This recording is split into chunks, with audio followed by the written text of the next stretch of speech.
Hello बच्चों, हमारा YouTube channel एके शिक्षा निकेतन में आप लोगों का बहुत बहुत स्वागत है। तहे दिल से हार्दिक अभिनंदन है। बच्चों, आज हम 10वीं का बहुत ही महत्वपूर्ण चैप्टर नीति श्लोक करने वाले हैं। काफ़ी मज़ेदार वीडियो होने वाला है बच्चों। वीडियो शुरू करने से पहले ही अगर आपने हमारे यूट्यूब चैनल को सब्सक्राइब नहीं किया है तो सब्सक्राइब कर लें और बेल आइकन को दबा लें। चलिए स्टार्ट करते हैं अपना सेशन। बच्चों, यह पाठ सुप्रसिद्ध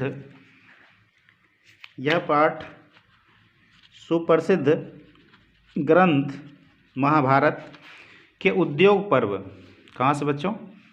महाभारत के उद्योग पर्व अध्याय 33 से 40 विदुर नीति विदुर नीति से संकलित है। बच्चों ध्यान से देखिएगा, आपसे क्वेश्चन पूछा जाता है कि नीति श्लोक पाठ किस महाग्रंथ से लिया गया है, तो आपको क्या जवाब देना है? महाभारत ग्रंथ से। उसके बाद आपसे ये भी क्वेश्चन पूछा जाता है कि महाभारत के किस पर्व से नीति श्लोक पाठ संकलित है, तो उद्योग पर्व से। अध्याय क्या है बच्चों? 33 से 40। और इसके नीतिकार कौन है? विदुर। कौन है? विदुर। यह आपसे क्वेश्चन पूछा जाएगा, नीति श्लोक के रचनाकार कौन है, तो आपको क्या बोलना है? विदुर। युद्ध को निकट पाकर धृतराष्ट्र जो हस्तिनापुर के क्या थे? राजा थे। युद्ध को निकट पाकर हस्तिनापुर के राजा धृतराष्ट्र मंत्री श्रेष्ठ विदुर, एक श्रेष्ठ मंत्री थे जो काफ़ी ज्ञानी पुरुष थे, ठीक है, वो उनका नाम क्या है? विदुर। से अपने चित्त यानी मन को शांत, अपने मन की शांति के लिए उनसे कुछ सवाल करते हैं, ठीक है। कौन सवाल करते हैं? धृतराष्ट्र अपने मंत्री, श्रेष्ठ मंत्री विदुर से कुछ सवाल करते हैं, जिनका उनके प्रश्नों का समुचित उत्तर कौन दे रहे हैं? विदुर देते हैं। वही प्रश्न उत्तर का ग्रंथ रत्न, वही प्रश्न उत्तर से एक और क्या बना? विदुर नीति एक ग्रंथ बना, ठीक है। यह ग्रंथ जो है विदुर नीति, यह भी भागवत गीता की ही तरह महाभारत का ही एक अंग है और यह भी अपना एक स्वतंत्र मान्यता रखता है, ठीक है। बच्चों आपसे पूछा जाए, इस लाइन को गौर से देखें, आपसे पूछेगा क्वेश्चन कि नीति श्लोक किस महाग्रंथ से लिया गया है? महाभारत से। किस पर्व से लिया गया है? उद्योग पर्व से। अध्याय कौन सा है? 33 से 40वां विदुर नीति ना। इसमें विदुर के द्वारा जो नीति सुझाए गए हैं ये उसी का अंश है। युद्ध को जैसे ही निकट पाते हैं, कौरव और किसमें? पांडव में जो युद्ध हो रहा था, ठीक है, वो युद्ध निकट आ चुका था, तो धृतराष्ट्र अपने श्रेष्ठ मंत्री और विद्वान विदुर से अपने चित्त मन की शांति के लिए कुछ सवाल पूछते हैं। उसी प्रश्न उत्तर का सिलसिला का यहाँ पर वर्णन है, इस अध्याय में हम पढ़ेंगे। तो बच्चों हम आते हैं प्रथम श्लोक, प्रथम पंक्ति। विदुर कहते हैं यस्य कृतम नो बिघंति। बच्चों यश का मतलब होता है जिसके, कृतम मतलब कार्य में, यस्य कृतम जिसके कार्य में, नो बिघंति नहीं, बिघंति विघ्न बनता है या विघ्न डालता है।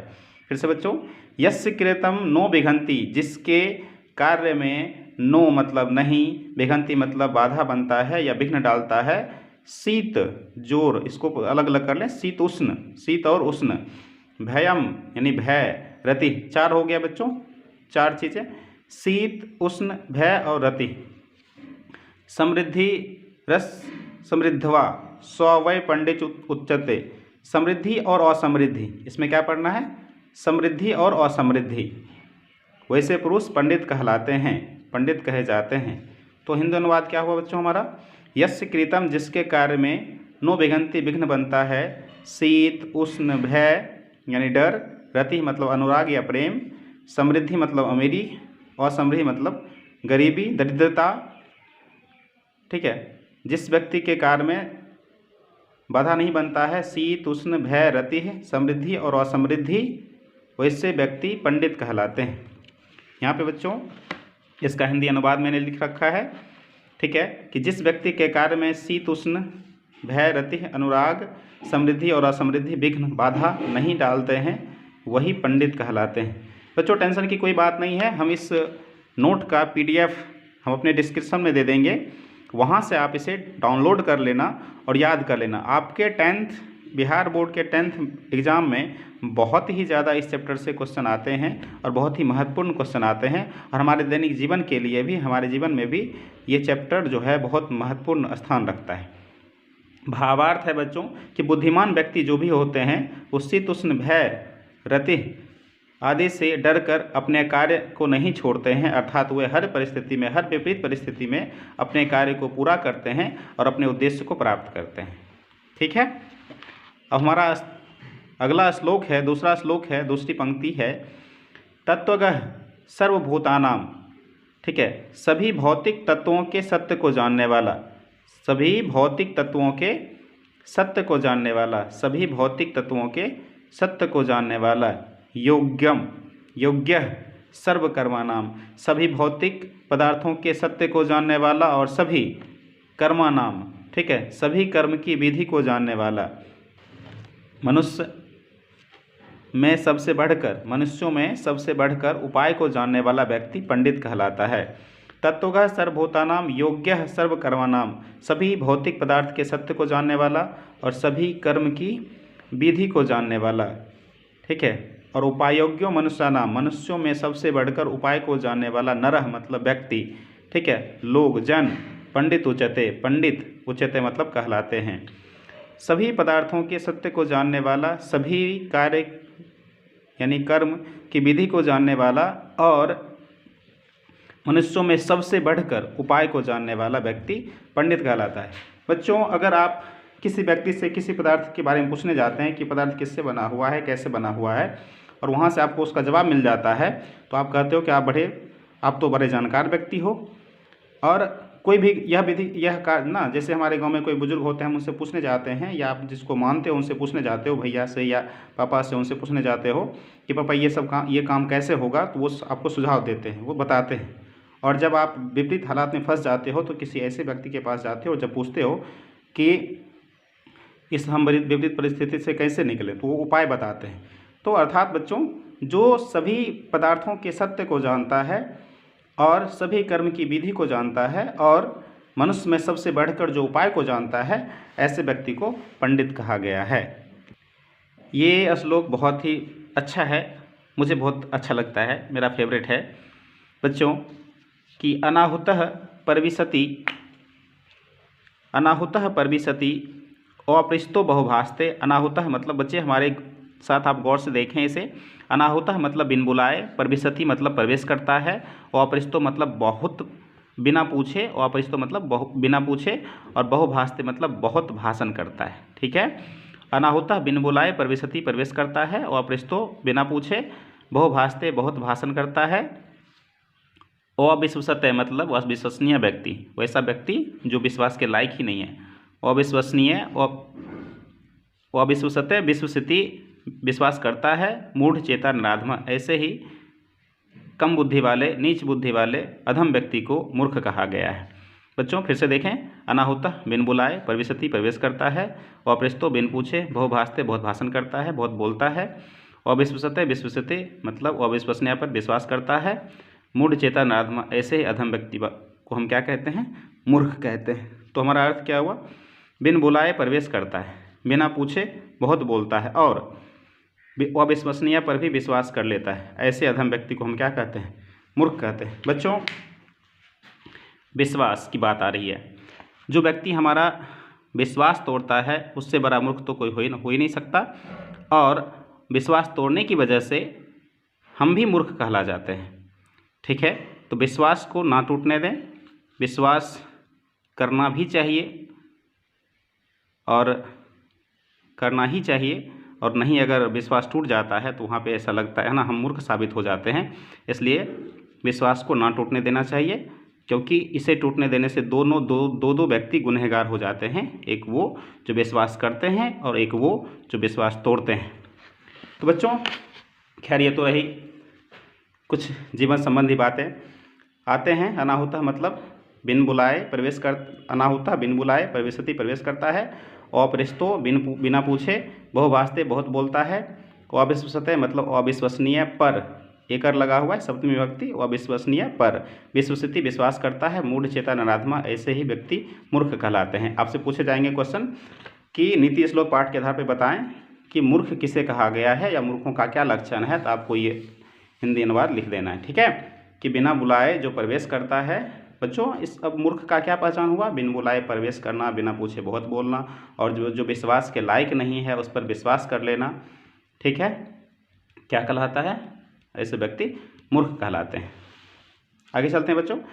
एको धर्मः परम श्रेयः, एक धर्म ही है जो परम श्रेष्ठ है। एको धर्मः परम श्रेष्ठ श्रेयः, एक धर्म ही है जो परम श्रेष्ठ है। क्षमैका शांतिरोत्मा, क्षमा से शांति मिलती है, एक क्षमा ही है जिससे शांति मिलती है। एको धर्मः परम श्रेयः, एक धर्म ही है जो परम श्रेष्ठ है। क्षमैका शांतिरोत्मा, एक क्षमा ही है जिससे परम शांति प्राप्त होती है। विद्यैका परमा तृप्ति, बच्चों विद्यैका मतलब विद्या, परमा मतलब परम या उत्तम, तृप्ति मतलब संतोष, एक विद्या ही है जो परम संतोष देती है। अहिंसकै सुखवाहा, अहिंसा हमें सुख देती है। तो बच्चों अगर ना एक धर्म ही है जो सबसे श्रेष्ठ है, अगर आप किसी व्यक्ति को क्षमा कर देते हो या कोई व्यक्ति आपको क्षमा कर देते हैं तो आप शांत हो जाते हो, आपके मन में किसी तरह की बातें नहीं चलती रहती है। तो क्षमा से क्या मिलती है? शांति मिलती है, चाहे वो क्षमा आप कर दो या किसी से क्षमा आपको मिल जाए। विद्या का मतलब विद्या अगर आपके मन में है तो आपके अंदर संतुष्टि होगी। जैसे मान लो कि हम भोज खाने जाते हैं और बचपन में जब हमारे पास विद्या नहीं होता है, उतना ज्ञान नहीं होता है, तो हम चिल्लाते हैं, जबकि जब हम बड़े होते हैं तब हम खाने जाते हैं तो हम अपने बारे का इंतज़ार करते हैं। अर्थात इसका मतलब यह हुआ कि हमें हमारे अंदर संतुष्टि है, ठीक है। जब ज्ञान आ गया, बड़ा हो गए हम, ज्ञान आ गया तो हमारे अंदर क्या आ गई? संतुष्टि आ गई। तो ज्ञान के आने से क्या मिलती है? परम तृप्ति मतलब संतुष्टि, संतोष। अहिंसकै सुखवाहा, जब आप हिंसा करोगे, किसी का बुरा करोगे तो मन ही मन पछताओगे, ठीक है, मन ही मन ना आप कोसोगे, अपने आप में पछतावा महसूस होगी और हमेशा डर लगा रहेगा, तो आपका सुख चैन सब छिन जाता है। इसलिए कभी किसी का बुरा ना करें, ना हिंसा ना करें, जिससे आपको बाद में पछताना पड़े। पछतावा की ज़िंदगी बहुत ही खराब होती है बच्चों, ठीक है। तो अहिंसकै सुखवाहा, हमें हिंसा नहीं करना है, हिंसा करोगे ठीक है तो बाद में पछतावा होगी और सुख चैन सब छिन जाएगी। तो एक धर्म ही है जो परम श्रेष्ठ है, और क्षमा कर देने से और क्षमा पा लेने से शांति मिल जाती है, और विद्या आ जाने से, ज्ञान आ जाने से हमारे अंदर संतुष्टि आती है, और अहिंसा से हमें सुख की प्राप्ति होती है, ठीक है बच्चों। एक धर्म ही है जो परम श्रेष्ठ है, एक क्षमा ही है जो परम संतोष देने वाली है, और एक विद्या ही है जो एक क्षमा ही है जो परम शांति देने वाली है, एक विद्या ही है जो परम संतोष देने वाली है, और एक अहिंसा ही है जो हमें परम सुख देने वाली है, ठीक है बच्चों। आगे बढ़ते हैं। त्रिविध नरक सयदम द्वारम, त्रिविध तीन, नरक सयदम नरक के द्वारम, ठीक है। नरक के 3 द्वार हैं, कितने हैं बच्चों? नरक के 3 द्वार हैं। नासना आत्मनः, जो आत्मा का नाश करते हैं। नरक के 3 द्वार हैं जो आत्मा का नाश करते हैं। कौन कौन? काम, क्रोध, लोभ। कौन कौन है बच्चे? काम, क्रोध और लोभ। त्रयम त्यजेत, अतः इन्हें, इन तीनों को, त्रय मतलब तीनों, अतः इन तीनों को क्या करना चाहिए? त्याग देना चाहिए। आपसे क्वेश्चन पूछा जाता है नरक के कितने द्वार हैं, तो हमें याद रखना है 3 द्वार हैं। कौन कौन है? काम, क्रोध और लोभ। वो क्या करते हैं? हमारे आत्मा का नाश करते हैं, अतः हमें क्या करना चाहिए? इन तीनों को त्याग देना चाहिए। षड दोषा पुरुषनेह हतव्या, 6 प्रकार के अवगुण पुरुषनेह, ठीक है, पुरुष की हतव्या, उनके उन्नति का हनन कर देते हैं। भूति मिक्षता, ठीक है। कौन कौन है बच्चे? 6 दोष, 6 अवगुण कौन है? निंद्रा, तंद्रा, भय, क्रोध, अलस और दीर्घ सूत्रता। निंद्रा मतलब ज़्यादा नींद, सोना, सोए रहना, ठीक है, जो सो जाते हैं ना, कहा जाता है ज़िंदगी मिली है या तो सोना बना लो या सोने में गुजार दो। ठीक है, तो निंद्रा हो गया, तंद्रा मतलब ऊँघाना, हमेशा बेमतलब का ऊँघाना। ठीक है, भयम मतलब डर, क्रोध मतलब क्रोध गुस्सा, आलस्य तो ना हम लोग बचपन में पढ़ते थे, अगर सुबह भी आलसा जाए तो क्या जग सुंदर हो पाए। तो अलस्य और दीर्घसूत्रता मतलब देरी से काम करना, दीर्घसूत्रता मतलब किसी काम को बहुत देरी से करना। ठीक है, तो निंद्रा, तंद्रा, भय, क्रोध, आलस और दीर्घसूत्रता, ये 6 प्रकार के दोष हैं जो उन्नति यानी जो इंसान अपने लाइफ में बहुत कुछ करना चाहते हैं, ठीक है, उनके मार्ग का रुकावट है। अतः इन 6 दोषों को क्या करना चाहिए, हमें त्याग देना चाहिए। ठीक है,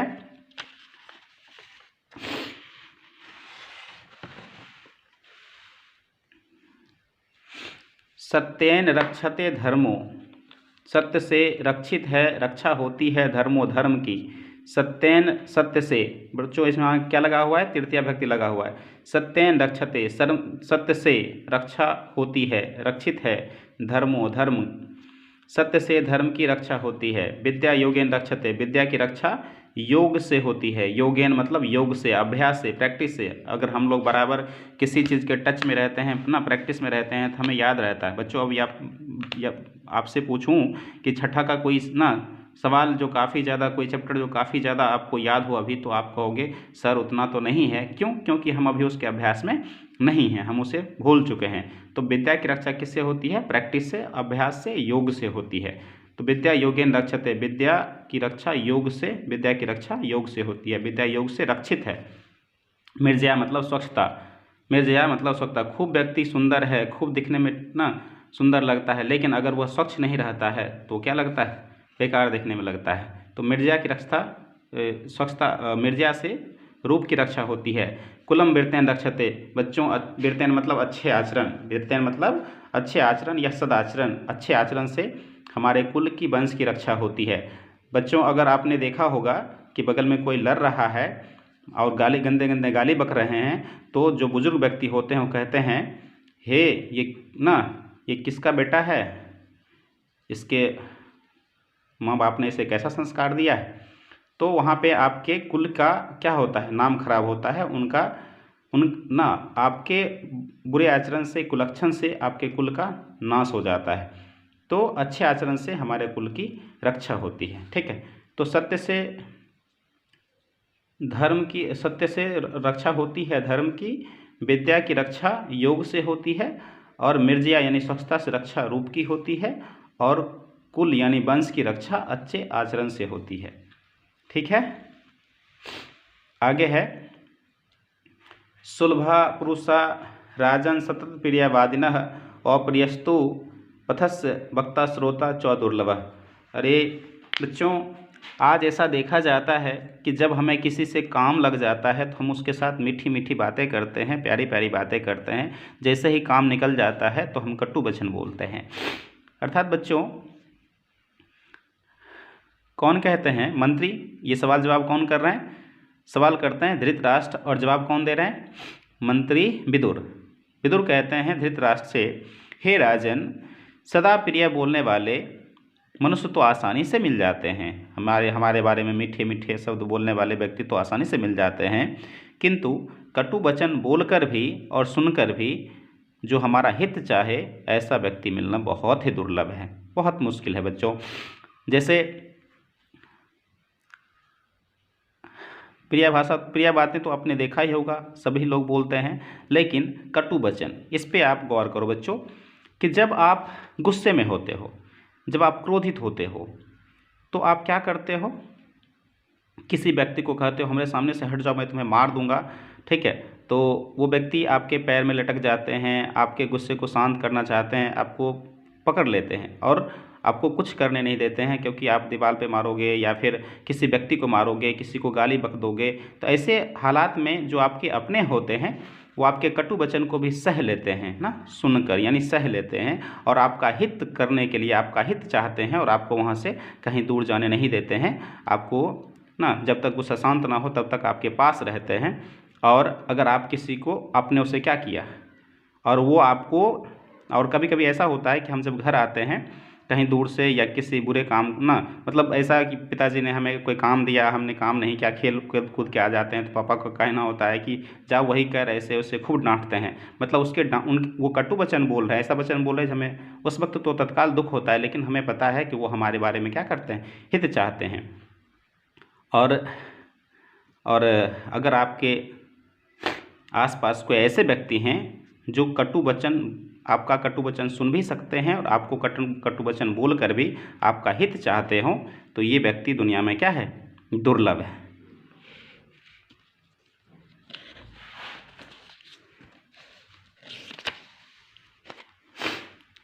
पूजनीय। हाँ बच्चों, तो ये जो श्लोक है यह उस वक्त की है जिस वक्त महाभारत में द्रौपदी का चीरहरण हुआ था या होने वाला था। तब वो समझाते हैं, विदुर जी समझाते हैं धृतराष्ट्र को, लेकिन धृतराष्ट्र कहते हैं हम क्या कर सकते हैं। धृतराष्ट्र अपने बेटे से, युधिष्ठिर से इतना प्यार करते थे, दुर्योधन से इतना प्यार करते थे कि वो उनको बहुत ज़्यादा लाड़ प्यार में बिगाड़ते गए, और एक समय आया कि धृतराष्ट्र के हाथ से सब कुछ निकल चुका था, उनको दुर्योधन को जो मन में आता था वो करते थे। ठीक है बच्चों, तो वही उसी वक्त का ये लाइन है, श्लोक है। वो कहते हैं, कौन कहते हैं, जिस वक्त चीरहरण हो रहा था या होने से पहले, उसी वक्त का ये लाइन है। कहते हैं पूजनीय महाभागा, पूजनीय होती है, महाभागा महाभाग्यशालिनी होती है, पुण्य पवित्र होती है, चौ मतलब और, गृह दीप्त घर की दीपक होती है। पूजनीय होती है, महाभाग्यशाली होती है, पुण्य होती है, पवित्र होती है और घर की दीपक होती है, घर की शोभा होती है स्त्री श्रेयो। अतः इनकी विशेष रूप से क्या करना चाहिए, रक्षा करना चाहिए। क्या होती है बच्चों, पूजनीय, महाभाग्यशाली, पवित्र, चौ और घर की दीपक होती है। अतः स्त्रियों की क्या करना चाहिए, विशेष रूप से रक्षा करनी चाहिए। स्त्रियां घर की लक्ष्मी होती है, ये सौभाग्यशालिनी होती है, आदरणीय होती है, पवित्र होती है और घर की शोभा होती है। अतः हमें इनकी विशेष रूप से रक्षा करनी चाहिए, ऐसा वो कहते हैं धृतराष्ट्र को। लेकिन धृतराष्ट्र के हाथ में क्या होता है ना, तो इसलिए कहते हैं कि बच्चों को बचपन में ही उस पर पूरा अनुशासन रखें, उसको एक अच्छा संस्कार दें। ठीक है, नहीं तो एक कहावत है कि जब बांस की करची जो होती है वो जब कच्चे होते हैं तो जैसे उसको घुमाओ घूम जाएगा, लेकिन जब बड़ा हो जाता है जब वो सूख जाते हैं या बड़े हो जाते हैं तो उसको झुकाने की कोशिश करोगे, टूट तो जाएगा लेकिन झुक नहीं सकता है। इसी डर से धृतराष्ट्र अपने बेटे को समझा नहीं पाते हैं, संभाल नहीं पाते हैं, क्योंकि वो बड़ा हो चुका है। ठीक है, अकीर्ति विनयो हंति, अकीर्ति यानी अपयश का विनय जो है, विनय नाश कर देता है। अकीर्ति विनय का नाशक कौन है, विनय अपयश का नाशक है। हंत अनर्थम, अनर्थम पराक्रम, अनर्थ का नाशक कौन है, पराक्रम पराक्रम अनर्थ का नाशक है। ठीक है, और हंति नित्यम क्रोध मचारो। ठीक है, तो क्रोध का हनन कौन करता है, क्षमा। क्रोध का हनन कौन करता है, क्षमा। और हंत्यम लक्षणम। ठीक है, और कुलक्षण का नाशक कौन है, सदाचार। सदाचार, क्रोध मचारो, सदाचार। तो बच्चों, विनय अपयश का नाशक है, पराक्रम अनर्थ का नाशक है, क्षमा क्रोध का नाशक है, और कुलक्षण यानी बुरे आचरण, ठीक है, का नाशक कौन है, सदाचार है। तो इस तरह से बच्चों हमने पूरा कोशिश किया कि आपको अच्छे ढंग से मैं समझा दूं। बच्चों इस नोट का PDF डिस्क्रिप्शन में है, आप वहां से डाउनलोड कर लो, इसे नोट बना लो। और ये चैप्टर 10वीं के पॉइंट ऑफ व्यू से बहुत ही ज़्यादा इम्पॉर्टेंट होता है। और अगले वीडियो में मैं आप लोगों के लिए इस चैप्टर का सभी महत्वपूर्ण क्वेश्चंस लाने वाला हूं। बड़ा ही मज़ेदार ही वीडियो होने वाला है बच्चों। तो मिलते हैं अगले वीडियो में, तब तक अपना ख्याल रखें, स्वस्थ रहें, ताकि आप अच्छे से पढ़ाई कर सको और अपने करियर को बना सको। ठीक है, धन्यवाद बच्चों।